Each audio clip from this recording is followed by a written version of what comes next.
when my husband was on trial for domestic violence against me in Spain.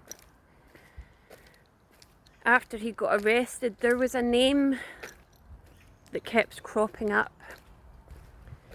and not only did I keep meeting people with this name, because it's not an unusual name, Danny, right, Daniel, but the derivative, specifically the derivative Danny, right? So all of these Dannys, there were three Dannys. All of them helped me in some kind of way, in different ways.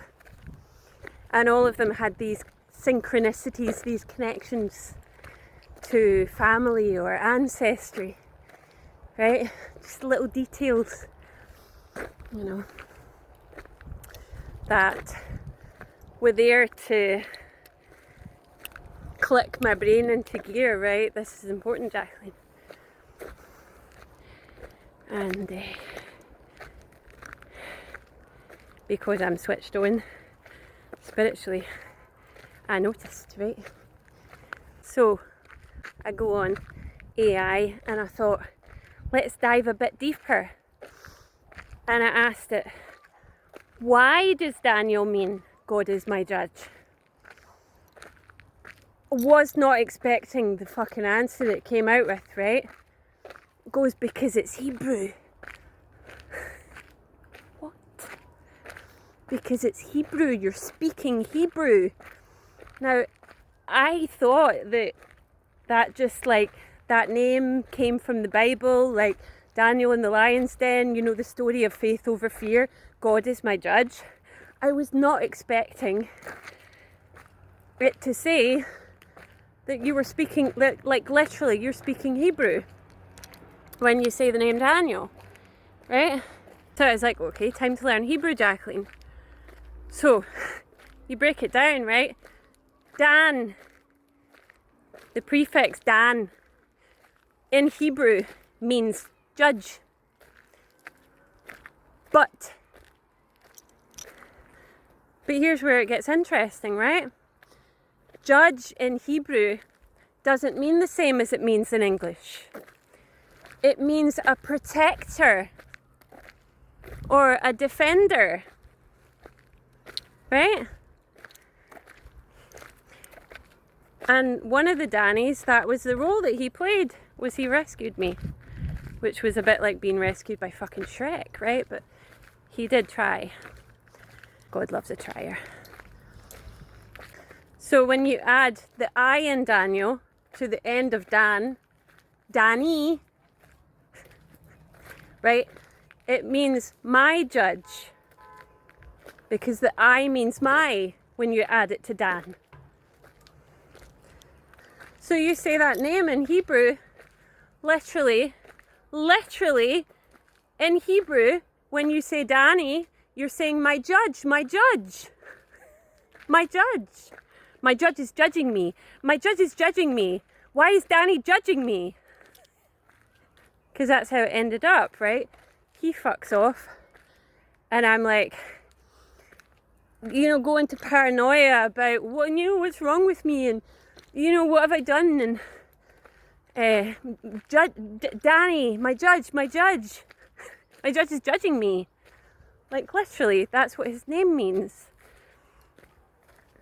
At least the shortened version of his name, right? And EL at the end of Daniel, El, means God. So you have God is my judge, Daniel. When you say Daniel, that's what that means, literally, in Hebrew. Because you're speaking Hebrew when you say Daniel. So I'm externalizing the judgment, right? When I say Danny, because I'm saying my judge. But God is my judge, right? I'm not being judged. So then I transcend it and I say, okay, I'm not being judged by what's outside of me, by this person outside of me. I'm being judged by the God in me. So I still thought, well, that still sounds a bit heavy, Jacqueline. That still sounds a bit heavy. Why don't we look up his wife's name? His wife's name is also Hebrew. Fancy that. So I thought, if they're both Hebrew, maybe I can combine them. Maybe they have a combined meaning. And they do. Do you know what his wife's name is? I'm not going to tell you his wife's name, but his wife's name means joy. Joy. So when you combine them, you get either Daniel is my joy, or if you translate Daniel as well, you get God is my judge and my joy.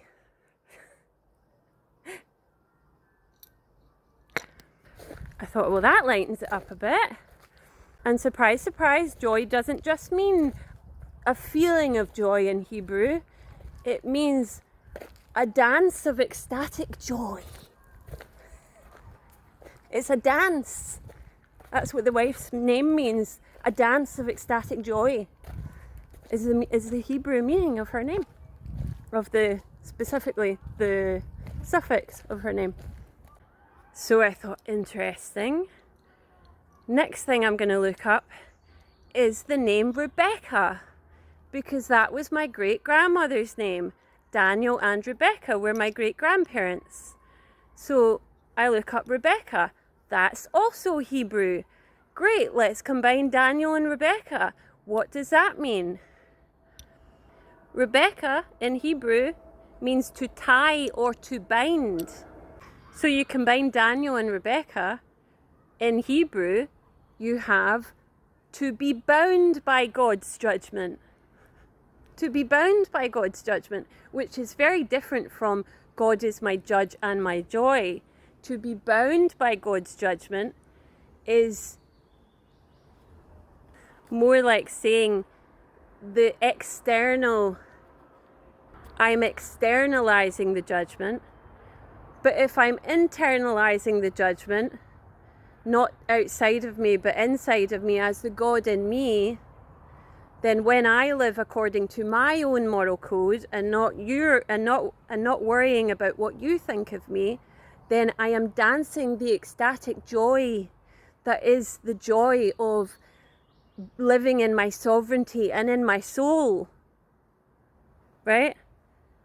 And that's a very new direction to take my ancestry compared to I am bound by the judgment of God. Fascinating.